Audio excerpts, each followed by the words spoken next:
All right, welcome back to this series on really uncovering and understanding RPC technology. Now, in episode 2, you built a JSON-RPC server with your own hands. In episode 3, you learned why blockchain speaks the language it does. And today we're going to get rid of the toy server. We're going to actually jump in and we're going to interact with the real Ethereum mainnet. You might be wondering, when we're going to do that. So that's today. So I encourage you to go back, please, and watch the other former videos to have some context. And it's always, this entire series will be a mix of theory and practical work. And today it's going to be practical, and we're going to really uncover now how, basically how these nodes, these RPC nodes that you're interacting with indirectly, how they then talk to the blockchain and actually get blockchain data. So we're done with the Tor examples, and now we'll build something real. All right. So welcome. Great. First of all, what we'll do now is make a request to a public node, public RPC node. All right, and I'll drop that in here into my terminal. All right. So what this does is it makes an HTTP call to a public node, and this is the node's address. Remember last time we were using an IP address, things like that. Same idea, right? This gets mapped to an IP address, and then they find the server, and it goes over the network. In our Tor examples, we were running the server ourselves, but it's the same idea. It's the exact same. It behaves the same way. This is just another server, not one I'm running. Someone else is running it and exposing this to the world for us to be able to call it. Okay, so that's what's happening now. We're saying we want that we're sending application JSON format. Remember we touched on that as well. The format that we're communicating in, and then we're telling it we're giving the actual data, and so we're telling it we're using JSON-RPC protocol 2.0. We're giving it an ID. You remember why as well, right? So if we in general send a lot of RPC requests, we want to be able to figure out which belong to which, meaning which response belongs to which input. And then in this case, we're going to try to get the block number, the current block number rather, of the Ethereum blockchain mainnet. And it doesn't need any parameters. We don't need to specify anything because we're just reading state. We're just reading the block number. So, we don't need to specify which type or anything like that we're reading in this basic call here, okay? So what I'll do now is I'll call it. I just did, and then here's the response from that server. Similar to what you saw with the toy server, it responded to our requests in this format as well. It's saying, listen, I'm also talking in JSON-RPC 2.0. Well, that's convenient. It's saying the ID, yep, this is ID 1, so match that to your input ID 1. Well, we know what that was. That's easy in this case, right? Because we're just sending one request, right? In general, we just want to be more careful. But anyway, so we definitely know that's a response to ID 1. And more importantly, here's the result. Okay, so you'll notice again, it's the same envelope as we did in episode 2. So when you go back and watch that, it's the same fields, the same shape. But the difference now is it's not a toy server as mentioned, right? And I think that's pretty exciting because we got very, very close with the toy server, but this is actually a real RPC node. So basically, it just returned to us the current height. All right. So the result it returns, however, is you might notice. You might have expected something like a million or 2,000,004 or a trillion or something for the block height, right? Like a number.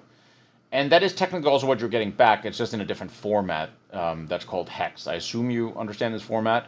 But basically, this type of format just starts with an OX to indicate, hey, I should be decoded in hex. And then whatever comes after is hex. And you might also have spotted that normally in this case because you can see actual letters in the number, which obviously there aren't in decimal. But you can imagine if it's just 187, for example, it would have been confusing if they didn't include OX. But anyway, I assume you know all that. So let's go ahead and decode this, though. And what we can do is we can just write this hex here to sort of evaluate it. And we're going to get the current block height, which is 256,78038 in decimal in the number system we know. So what we'll do now is just confirm, first of all, that indeed this is the right block height, just so that that you believe that this is indeed the case. So what I'll do is we'll pull up here Etherscan and look at that. The latest blocks here when you scroll down on etherscan.io, it shows the latest blocks. So you see here, I see 25678 and we got 038. So it just happened to be that we actually got, let's click all blocks, that we actually got the block that was 38. This was the block we got 2 minutes ago, it says. Okay. So we pulled this specific block that's called 38, and the latest block, though, you can see it has moved a lot in the meantime. From 2 minutes ago, it is 50 instead. But you get the idea, right? That's how it works. So it is indeed a real call. It's a real RPC call. And we're getting the right number, okay? So what happened here is we asked the blockchain a question through this node, of course, right? If to actually ask the blockchain directly ourselves, we would have to run blockchain node software on our own computer, and that can totally be done. But technically, we ran it, we asked a node that is running the blockchain software, hey, can you ask the chain a question? And this software allows it to easily do that, right? Interact with the blockchain, and it gave us back the response. It answered over HTTP with JSON. And so that's the interface, right? Request in and response out. Now, wallets, dApps, explorers, like the one we were just on, they all talk to the chain this way, right? So there's a few dozen methods. They're almost all starting with ETH underscore something, like you saw here, ETH underscore block number, right? Right there, ETH underscore block number. So you'll see that a lot, right? When you interact with RPC, you might already have, right? And that's the JSON-RPC envelope as well that they're using. So this is all a valid JSON-RPC format. We looked at the spec in prior videos as well, so you can go in and see how, that it's indeed adhering to that spec. Now, today what we're going to do is we're going to cover that surface. So this surface of ETH underscore something and similar calls against the real blockchain. We're going to be reading state. We're going to be writing, right, which is the shape of a send. We're going to subscribe to live updates. We're going to show how that's done. And then, just a few properties that are easy to miss until you've seen them against mainnet, basically. All right? So I hope you're excited. I am. So let's go. All right. So first of all, let me just pull in this name table here. So this is the ETH handler table, basically, right? So you remember in episode 2, I believe, the server core, we wrote the server, remember? And the core of that was a handler table. We sort of mapped method names to functions, if you remember. Now, an Ethereum node is basically the same structure, just at a larger scale. We only had a few, method mappings, and they're very simple. But method names, they use a prefix. That's important to understand. The part which comes before the underscore, that is sort of like the module that you're calling. So in this table, you'll see the prefix in the far left. So it could be ETH underscore something. And that's something we in general can call star. So we can be ETH underscore star. We're just referring to all these methods that are ETH get balance, ETH call, and so on, okay? And actually, there's a few other modules as well, such as net underscore star, technically, Web3 underscore star, debug, and trace underscore star. All right, so these are all available, or at least most nodes have them available. We'll get to that in a second. So ETH underscore star, right? This is relating to chain state, to blocks, to transactions. So basically, most traffic. That's what ETH underscore star refers to. Net underscore star is the network status. So you can see the version of it and so on. That's just one example. Web3 underscore is actually just called that for historical reasons, but you can do things like get node metadata, things like that. And debug and trace, they're heavier tools in general. So certainly public endpoints, they usually disable them because public endpoints are free and you don't want to overload the server that needs to go and compute all kinds of stuff. So so that's why those would be disabled. But typically for paid subscriptions, they are available. But the pattern to note is that the protocol may define a method that a given provider still doesn't serve. Okay. Now, what we're going to do now is run another call here, so we can clear the terminal. And what we will try to do is call one of these other methods that we just looked at in the handler table for Ethereum. the Ethereum blockchain. This time we're going to try to call Web3 underscore client version. Okay, so remember last time what we literally just did was ETH block number. Now we're going to do a completely different module, Web3 as we just talked about, and try to get the client version. Okay, that's all we're doing. Same node, everything. So it's the same envelope, but it's just a different method, right? So let's call it, and we get the JSON response back from the server, matching IDs, matching RPC. We expect that, and then it's saying the result is this. Here's what I'm running, is what the server is saying. I am running, geth, and that's a particular implementation of the Ethereum software, right? Which happens to be in Go, and you're also going to see that at the end here, Go. So that's it's just sort of short for Go ETH, right? There can be other types here, okay, of clients, not just Geth. There could be Aragon, Nethermind, others.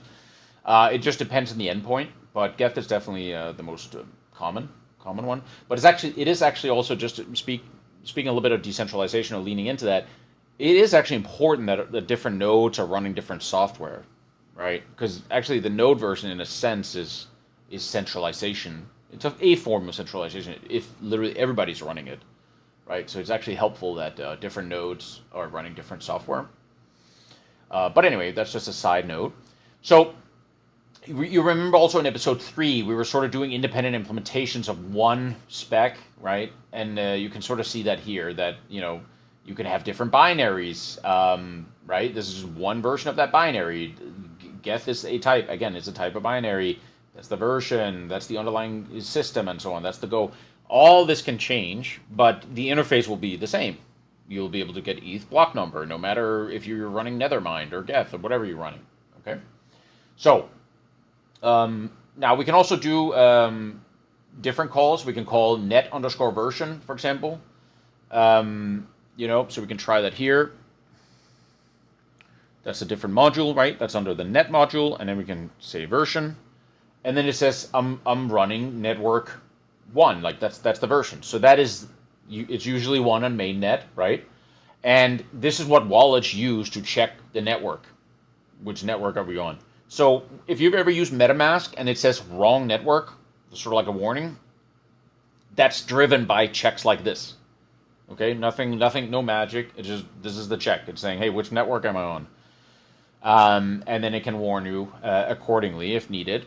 Now, quickly, inside let's bring this back. Inside the ETH module namespace here, you see we list a few things. And now, in general, when you see anything get star, so again, ETH underscore get, balance, get, whatever, get star, those are reads. You're reading from the blockchain. Whenever you have something ETH underscore send star, those are writes. You're writing something to the blockchain. So you're altering the state of the blockchain, not just reading from it.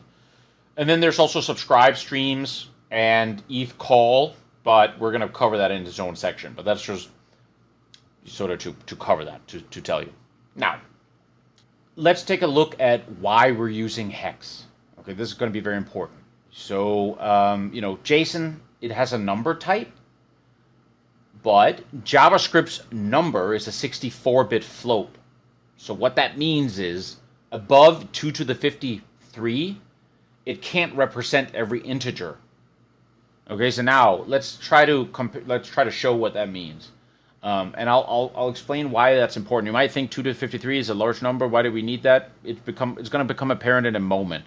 Now just understand that it has limitations, the JavaScript's inbuilt number type that JSON uses, right? So let's show this. So for example, let's take these two numbers here, and let's just cut the final number. Do we agree now that these two numbers are the same? 9007199 and so on, right? On both sides. They're the same. We expect them to be the same. In JavaScript, we run it and it gives us true. We're happy. Now, we put another digit on each of these numbers, but the digits are not the same. We don't expect the numbers to be the same. I mean, they're not the same now, right? Let's ask JavaScript. Hey, JavaScript, are these two numbers the same? Yes, they are, it says. But how can that be? There's a 3 and there's a 2. Okay, so that's because the precision, like we were just saying, is cut off at that point. Integers larger than that, it just simply cannot represent. That is a big problem. You might ask why. These are large numbers. What's the big deal? Well, first of all, we would, of course, like to be able to represent any number, however large, essentially, right?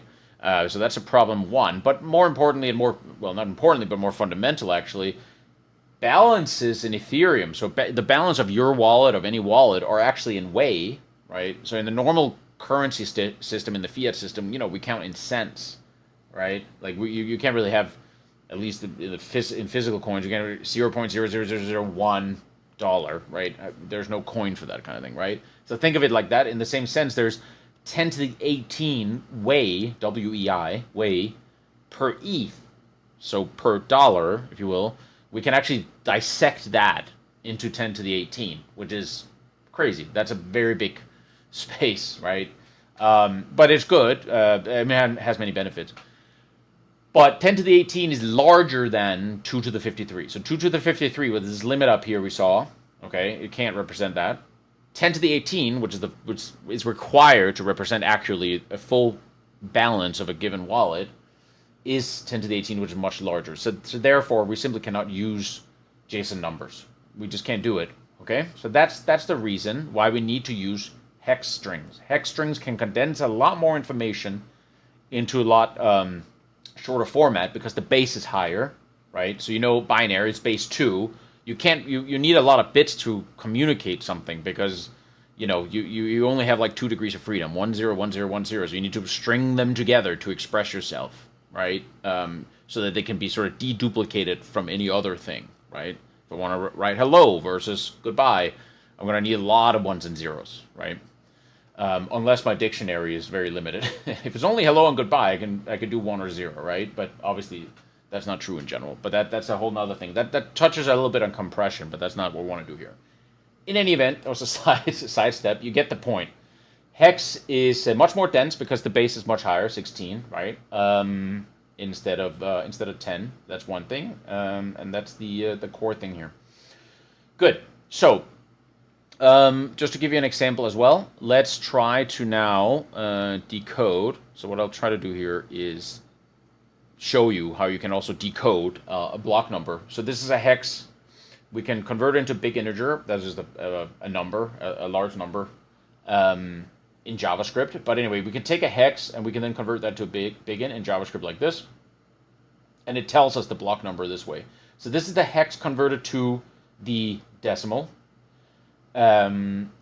So great, that's how you do that. And then also we can do it with this number here. This is sort of a special value. Let me show you here. This hex string here, this actually represents exactly 1 ETH.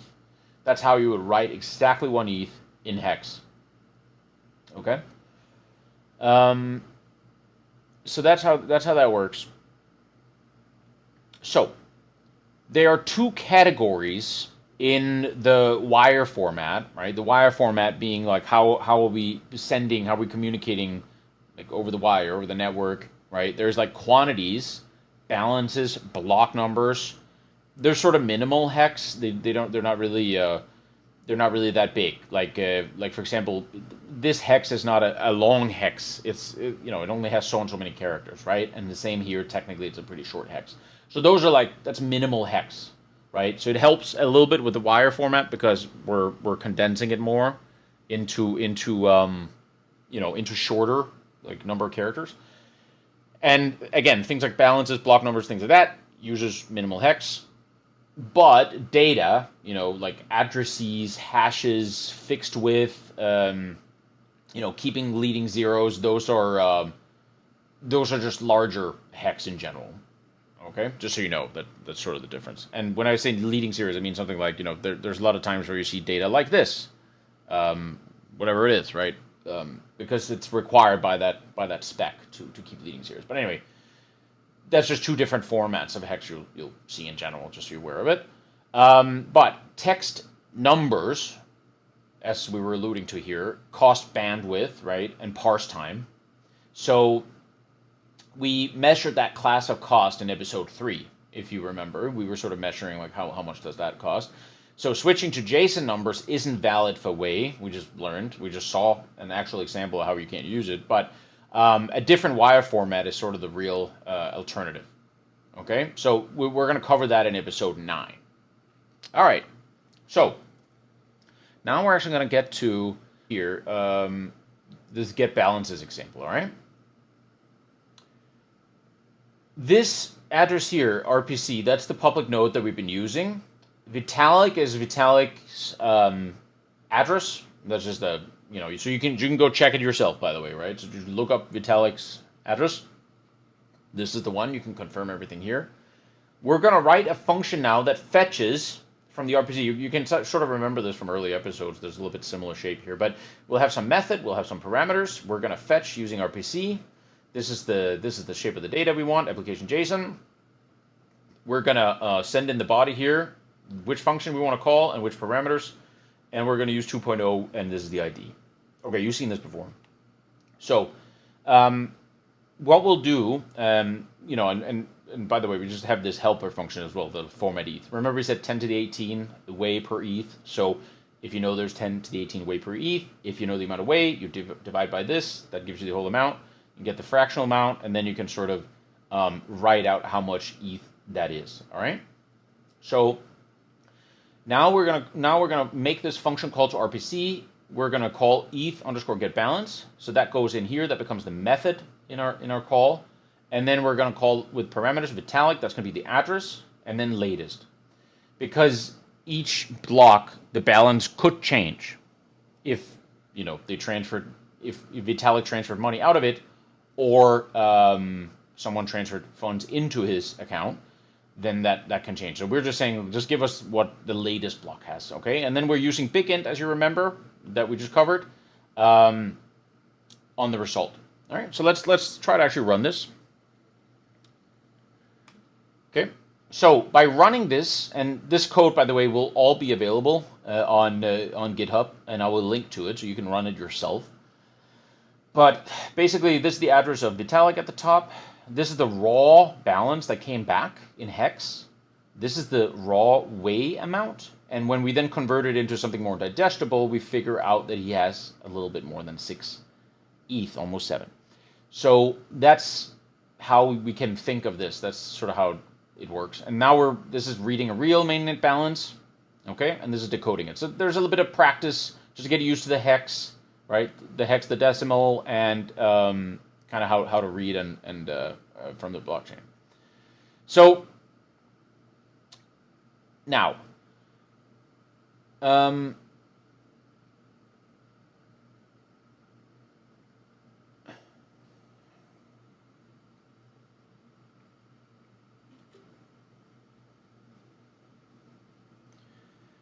let's just cover, again, a little bit more on that second parameter we used when we called get balance. We used an address, and then we called it with latest, as mentioned, because we wanted to get the address, the balance of the latest block, right? But it's a moving target, as we're indicating here. It's money can be transferred in and out each block, okay? We can also get it for a specific block. And again, remember, we're talking in hex. We're not talking decimal. So we say, whatever this block number is, get the balance of Vitalik's wallet. Okay, so state is versioned on the blockchain. But we can also use some more sort of like syntactic sugar methods here, like pending, safe, finalized, and so on. That's more consistency dials we can use as well. Just so you're aware, right? Now, what we're going to do is we're going to go over here then with that, and we're going to read a block now. So we're going to modify our RPC wrapper here. That's sort of just a convenient way to call these methods. We're going to read get block by number. We're going to get the parameters are going to be latest and false in terms of like us not wanting the full body, right? Like just the transaction hash. That's what that means. Okay, so we'll call it, right? We'll get the data, and then we will do some just sort of formatting, if you will, on the different block number, the hash, and so on, the transactions. So let's see that now. Just so we can see how we sort of read a block in general, okay? That's also a very important tool when we do RPC. So we just read a block. This was the block number we read. This was the hash, right? You can go confirm that. This is how many transactions were there. The gas used is only 47% of the limit. That's great. Which that just that's a whole separate video in terms of how you set the or try to set the target basically size of the block, and the associated gas price and whatnot. But anyway, here's the base fee, here's the payload, and so on. And here's the timestamp. So this is how you read a block using RPC, all right? So you might already know that, but that's just, now we're actually talking to the blockchain. We're asking questions, it's answering us with live responses, okay? So that's pretty cool. Now you can also imagine, well, what if I want to sort of keep reading these blocks, right? So this was 161, right? This is 166, right? Well, indexers and tools like that, they will keep reading, like kind of keep reading the balances over time and storing that information. Okay, so that's almost like continuously they're reading it and they're storing it. And you could imagine if you had this data, you could also as an RPC node, you could also do things like store this in a local database you have, right?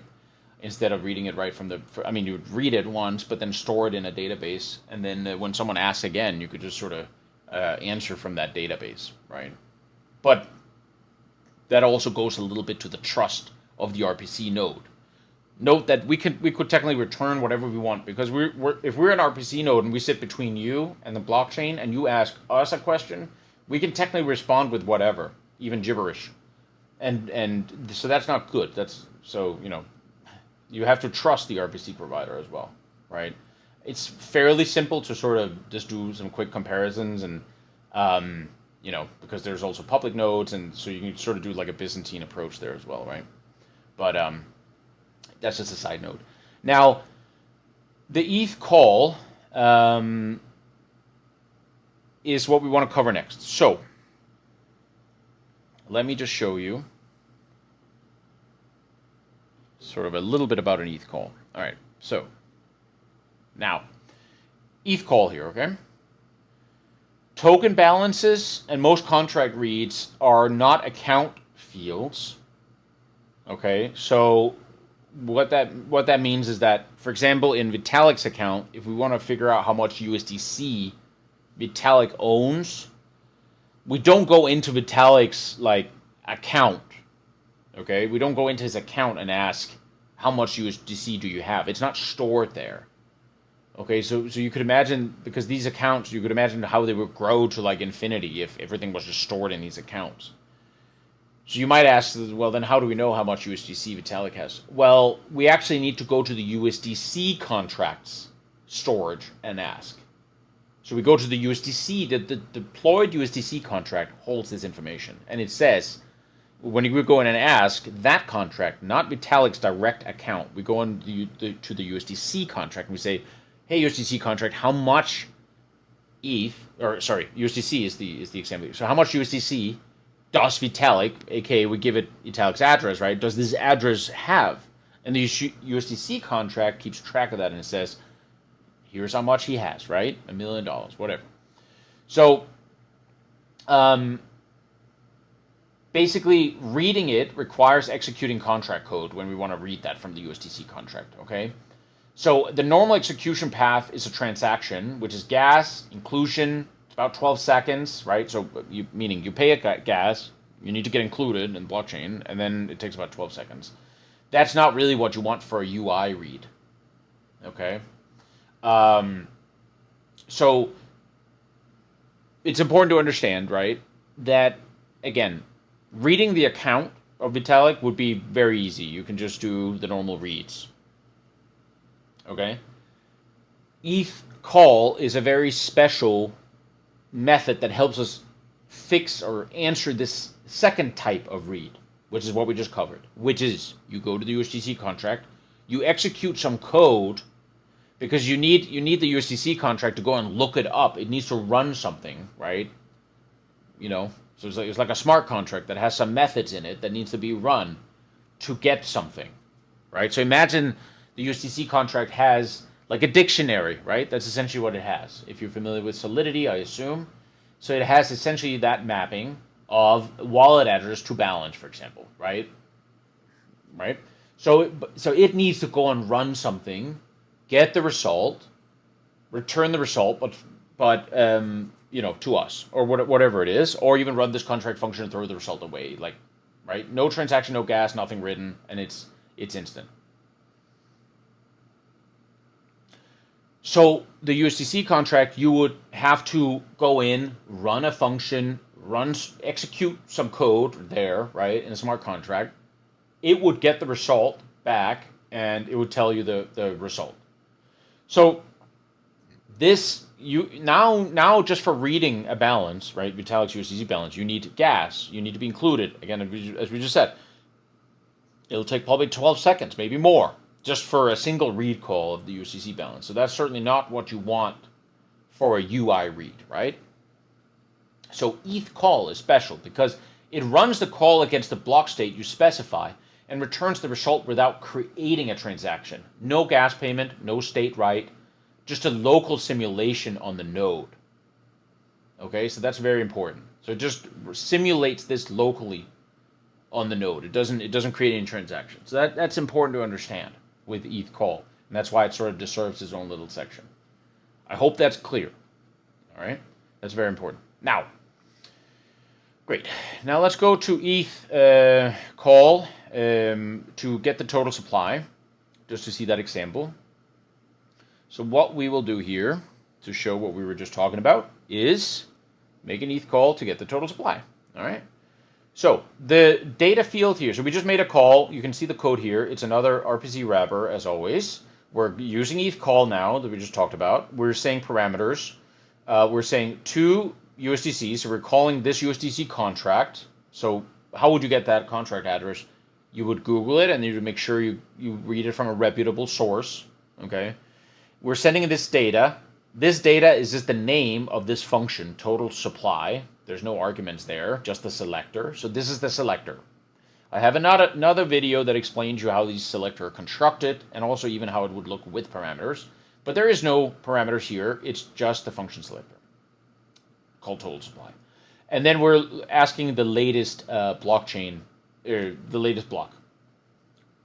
Okay. So if we run this, and we just did, right, before, the raw return it's saying, the total supply is this number. Great. Now convert that, which we're doing here, into USDC. Now, why is this 10 to the 6, not 10 to the 18? Well, USDC is not denominated in 10 to the 18. ETH is.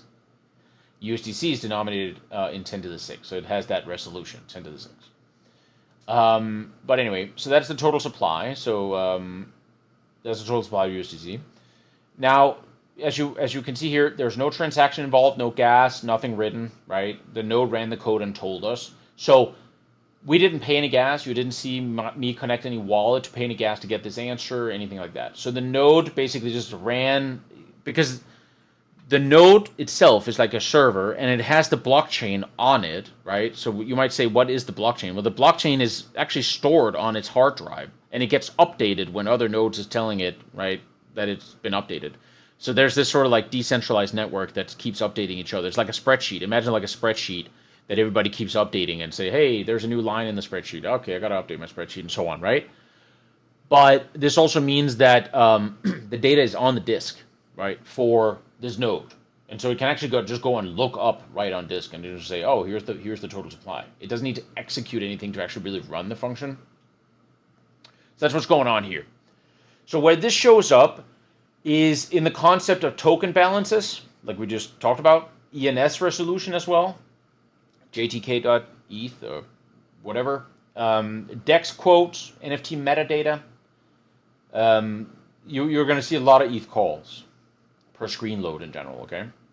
So that volume matters later when we're going to talk about cascading reads, but it's just good to be aware of this special type of read, okay? Now, the next thing we'll cover here is the write flow, okay? So let's dive into that. So when you write, kind of like we just talked about, ETH call did not have to write, but when you do have to write, you need to use a different path.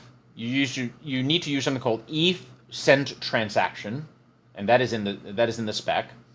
And public nodes reject it because they don't hold your private key by design, of course. But the typical wallet flow is this, right? You built the transaction, and again, I have videos on how to do that by hand, actually. But you built the transaction, you sign it locally, this transaction, so that the key never, leaves your device. You then submit this with ETH send raw transaction. So that's how you can do that, and then the node will pick that up from what we call the mempool. So it'll sort of go into like when you say ETH send raw transaction, your wallet provider will send it to like a set of nodes that will start to spread. That becomes the mempool. Mempool is like a parking lot, is like a queue. Like, hey, I want to get picked up and be put on chain. And the miners and validators and whatnot will then be able to do that, pick you up and put you on chain. Okay, but anyway, the node, when it picks it up, it verifies the signature. So it verifies that the signature that was used, or the private key that was used to sign this with, I don't know the private key, but I can at least verify that whatever it did sign corresponds to what was sent. So it verifies that, and if that's wrong, it'll just drop it. It won't even start to submit it out to other nodes. And if it's right, it'll say, great, yep, that makes sense. And then it'll sort of check for gas and all these other things. There's a whole checklist. And then that'll be sent out. So basically, again, your wallet, MetaMask, hardware key, you build a transaction. Who's the to? What's the value? What's the nonce? What's the gas? You sign it locally, right? And then you ship the sealed bytes. Sealed just meaning that it's been signed with that private key. Okay. So for example, ETH send raw transaction. This is the inputs. The result is something like this. All right. That's how that works. Now let's do another thing here. We're going to cover now the asymmetry in this, which is not unusual in any database work, really. But the reads here means it's cheap to ask. That's what comes with reads. They're often large. You have to read a lot, right? And the writes are paid. You have to pay for gas. You have to pay to actually change the state, and they're a lot slower, and they're typically tiny. And it only happens a few times a day. So that's actually you transferring real money or modifying state on chain, things like that. Most app traffic is read. Okay? So provider cost as well, by the way, and engineering effort concentrate there essentially, right? Like we want to focus on reads in general. We want to focus on freshness. Is the data fresh? We don't want to do redundant work either. We want to do consistent block pinning. Right, so we pin to the right block. For example, like if I do a read of two people's balance or two tokens value or price, I don't want this price to come from block 1 and this price to come from block 10, because then they're sort of like from different blocks. It doesn't really make sense. Does that make sense? There has to be consistency between block pinning when you present the data on your dApp, right? So that's actually pretty important. Now, let's actually see that now in action. So what we'll take a look at now is we will, again, have our wrapper in terms of method parameters for an RPC call. Fantastic. And we'll have some formatters. But then what we're going to do is we're going to run through a few rounds now, and we're basically going to call the block number and get balance of Vitalik's account, right? And then we're going to do some formatting. And so we're going to do a few rounds of this. Okay? So let's run this, the latest moves. And so you see now it's running, right? It's in a loop, and we have how many rounds? We have 6 rounds, okay? So we've done 3 rounds now. And so what you're seeing here is we're constantly querying the blockchain here, right? So we're saying, hey, what block is it? And the node responds, it's block 256782232. Great. What balance is associated with Vitalik's address in that block, in that specific block? That's important. Well, the balance is 6.6323. And we're like, great, right? Because we're running this dApp that needs to show the balance. Again, substitute Vitalik for your name or whatever, or your user's name, right?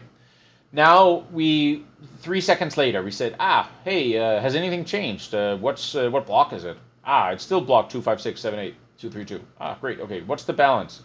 Well, the balance is actually unchanged. It's still 66323. Why? Well, it's the same block, right? And so that's what this is saying. It's the same block, so that's actually a wasted pull, right? Like that, we didn't really have to ask that because it's the same block. And then a little bit of time passes, and then finally the block changes, but it keeps being the same balance, obviously, right? So we keep wasting these reads. Do you see that? Like we just keep asking the server. The server is doing a bunch of work. We're just wasting, paying money for it, wasting. Again, not paying money in the sense of writing to a blockchain, but we're paying money to the node provider, typically. Again, this is a public node, so we technically don't, but if we had a paid plan, these would count as reads, and we would technically pay for them. But anyway, a new block happens. The world just changed, right? The whole blockchain is different now, we have to assume. Now we're going to read the balance again, because now the blockchain is actually different. But now the balance has not changed from above. So this is also a wasted poll. But anyway, we had to read it again. This one we do have to read, by the way. When the block changes, we don't know if the balance is different. So that one we do have to read. But the second read of the same block, the 3-3, well, that was, again, a wasted poll. And so you get to see the picture here is that how, we are actually wasting a lot of these reads, right? And that's costing us money, technically, in a dApp. And so now you can imagine having 1,000 users or 1 million users that are doing all these reads at the same time, right? So what we can do also to kind of get around this polling, this is sort of debt polling here a little bit, is to do what's called subscribe. Okay, so this is now a WebSocket layer that we're going to enter here. Before it was HTTP. Okay, so if you go back in prior videos, we discussed some of the differences there. Now we're going to use WebSocket. So you also notice that the link, the URL has changed. It's now WebSocket. I mean, it looks similar, but it's a different protocol we're using, right? But it's the same envelope in terms of the RPC. It's now just ETH subscribe, and it is, so you can see here, right? So you can see ETH subscribe, and the parameters is just subscribe to newHeads. So we're basically just, we're basically saying, whenever a new head comes around, tell us about it. We're not going to poll you. We're not going to say, hey, has a new head come around? That was what we just did before. We kept asking. And I was like, nope. And then yes. Now we're saying, you know what? We're just going to set up a connection between us. And when, it's kind of like maybe making a phone call. And so we're just saying, listen, I'm just going to hang out on the line here, doing other things. As soon as a new block comes around, tell me in the phone. I can hear when you talk, right? And then I can go look. Then I can go pull for it. Okay, so that's sort of what that is. So this is just a different kind of transport, right? It's sort of like a push transport again, because it is telling me, it's pushing the new information to me. I am not pulling the information to me. Okay, so anyway, let's see how this would work. All right, so let's try to run this. And again, this code is all available for you on GitHub. So now we just subscribed successfully to this thing called newHeads, the head of the blockchain, right? And it basically say block, we're saying blocks arrive every 12 seconds or so, right? So the wait here is the point. We're not polling, right? So anyway, so we subscribed. It said, yep, we're subscribing. And then it said, hey, a new block just happened. And here's a little bit of information. Another new block just happened. But you see, we don't have the wasted polls anymore, okay? So on your website, on your dApp, it's beneficial to subscribe to these events, because then the whole dApp technically changes whenever a new block comes around. But again, you don't have to keep polling. Okay, I hope that's clear. Now, of course, there's some limitation to this. What happens if this socket, by the way, this socket was just the name of this transportation we just created, what I was talking about with the phone, right? What happened if that drops? Network blip, it sleeps, whatever, then that can block, the blocks during the gap can be missed, okay? Because it went down and a new block came around, we didn't get the data. So obviously we need to then have some sort of way to reconnect and backfill and things like that, okay? Episode 8 in this series will cover that. So we got you covered if you're wondering what happens in that case, okay? So let's now highlight one thing here, all right? So I'll bring back the whiteboard here. Now, when we look at this example here, this is just an example. When these are two different reads, a few seconds apart, you see, right? About 3 seconds apart. They can target different blocks, right? And we kind of alluded a little bit before to this already, but let's just cover this in a little bit more detail. The point is, in this case, the matching values here is a coincidence. It's not a guarantee. And so I feel like we covered that by saying the entire state, you have to just think about it, the entire world just changed when a block changes. The entire world changed. Don't assume, oh, well, I think this address probably doesn't update that often. That's sort of pointless. You really have to just assume the world changed, the state must be different, you don't know the balance anymore. Okay? That's what you have to assume. That's sort of what this is trying to get at, what we're trying to get at here. So a wallet screen often issues many parallel calls. Okay, so it's trying to get the balance, the token. It ETH calls many things, right? A gas estimate, block number, and so on. If a new block lands mid-flight, some responses may be for block n and some for n+1. Okay, so that's going to be. You can imagine that's tough because then this balance is for block n, but like all this other information is for block n+1, and maybe. In some cases, maybe that is very different information, very confusing information if it doesn't match. So, JSON-RPC does not have a built-in multi-call snapshot in this sense for independent requests. It does not have a built-in way to sort of say, okay, all these calls should be grouped together, and we need to sort of sync those to a specific block and pin that to a specific block. It does not have that. So, careful dApps obviously do that, right? They do the pinning right. But if you just default to latest, you could probably imagine now it could give you issues. Even though you're saying, well, I just want the information for the latest block. Well, what does that mean, right? That's a moving target, like we talked about. The latest means something now, but it means something different in a little bit. Still latest, just different points in time. So you can't just say, oh, just put latest on everything, on the entire dApp, latest, and we're just reading for the latest block. Sophisticated dApps know how to deal with it, but you can imagine that could be an issue because you can get, right, conflicting information. So that's not good. All right, so one more thing we then also need to touch on, which is a concept called reorganization of the blockchain. We're going to cover that in episode 7 and get to the bottom of it. So, hang around for all the episodes. But episode 7, we'll really cover that. But the basic idea, and it's just relevant to what we're talking about here, is that recent blocks can actually be replaced.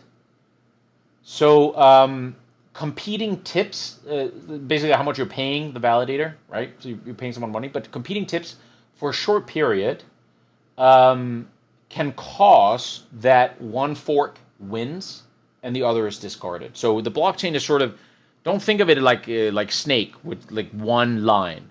It actually is like a tree. It has forks because there's a lot of validators, a lot of miners back in the day. It's easy. It's just for now. Just think of it as miners. Doesn't really matter. But the idea is just that everybody's trying to mine the next block. Okay, because they want to. Why? Because they want to earn money. Okay, so they're running mining software that's trying to find the next block. Imagine 1 million miners. That means that everybody is trying to find that next head for the blockchain. So you can imagine it's spreading out, like it's very sprawl out the current head of the blockchain. And in fact, it can even go a few layers deep because they can compete for a little bit, actually. Okay, so you can really imagine it being a very sort of large forest with like tree stumps everywhere, millions of them. It's not just a single tree. Okay, but anyway, reorganization is the case where data can be rolled back. So you went along one branch because everybody thought that was going to be the one, and then because of tipping and speed and whatnot and mining it actually got rolled back. And okay, this data that I read a little while ago is actually different. It should be over here. It should be from this branch over here. Okay, so recent chain state is not always final. All right. And there are some concepts that are important here in finality, but anyway, caching these reorgable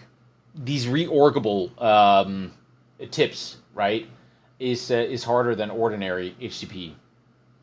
caching, okay? But we're going to cover that in episode 7. Now, let us now here finally on the whiteboard here bring up the full namespace map here, okay? So there you go. So we sort of covered a concept of this earlier, right? But basically, this is just for this is just a method map for reference for you, okay? This is like a common dApp surface. To get chain info, we use ETH block number, ETH chain ID, net version, which is sort of like, where am I right now? Which block am I on? What's my network? Am I on ETH mainnet, right? And so on. And then, of course, there's the state reach, which is the ETH get star, ETH get balance, ETH get code. This is account state at a bin block. And you remember account state, for example, doesn't have the USDC balance of a user, okay? But it has other things like the ETH balance, right? Or way balance, right? That's a get balance. Blocks and transactions is handled by ETH get block by number, get transaction receipt, things like that. That's history and outcomes. What happened? Did it fail? Did it succeed? And then the concept of simulation that we touched on. ETH call, we now know what that does. It sort of just simulates the call on chain, right? It doesn't actually do it. And then we can estimate gas, things like that. So it runs the code, but you don't pay anything. There's the writes, which is the send raw transaction. That's the only door in. That's how to change state. Okay, and again, that needs to be formatted correctly, this transaction. And then there's like live subscription here, as we also touched on. You can subscribe, unsubscribe, but you can sort of get the heartbeat of the blockchain. Okay, what's the next block? Just tell me when the next block is.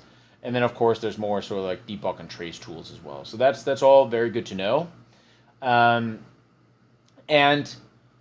there's a few things that we left out. So I'm gonna screenshot that. There's a few things we left out, which were sort of out of scope. Okay, but I want to make sure you are aware of it. But out of scope today have been logs and events that we'll actually cover in episode 5 and 6. So the upcoming 2 episodes. Full API encoding. Well, I have another video on that. I have a few videos on that, so I encourage you to read that. Or watch that rather. And then, there's things like filters, fee markets, pending, safe, finalized, all that stuff. That comes in episode 7. All right. But the structural point here is that there is no get my tokens method. There's no built-in NFT inventory. There's no full history method on the base JSON-RPC surface, right? That surface is intentionally small. Do you get what I'm saying? Like, it's not, we don't have like, hey, again, get my tokens. There's the ETH calls here are on purpose very limited and very basic, and much more complicated calls can then be built on top of it. So that's why you see RPC providers, they typically provide their own calls that are consisting of aggregating more basic calls. Okay. To, for example, help you say, how many NFTs do I own? Which NFTs did I send recently? All that kind of stuff, okay? So, basically, we want to go back now. I just want to, just kind of to take a step back again. But this sort of like, here on screen, here in my terminal here, right? This sort of like series signature line here, right? That we've been seeing and we saw in the beginning of the entire series here, something like this. Now we're really starting to get a very good idea of what this does, right? I really hope. So that, this client here is a JSON-RPC client. It has the shape that we covered in episode 2. Get balance, well, that just maps behind the scene. The client just kind of wraps that, but, basically get balance, when you call that on the client, behind the scenes says, okay, they want to call ETH underscore get balance with that address and then the latest for the block number, that if we don't put anything, they'll assume latest, okay?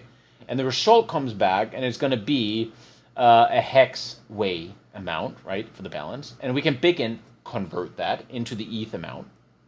So that is the ETH as of whatever block was latest when the request landed, right? So now we see in much more details what this is. And again, this is calling another server. There's some node that runs this blockchain software that can tell you this result. So that's what's happening. So what we cover today is sort of the method service and the live mainnet calls. These are actual mainnet calls that we made. And in the next call, what we're going to do is take one of these calls fully end-to-end in the browser, the TLS, the load balancer, the provider, the node, the state, the latency, and the failure point. So it's going to be very exciting. We're going to do the full call, end to end. So that's going to be in episode 5. So see you there. Thank you very much.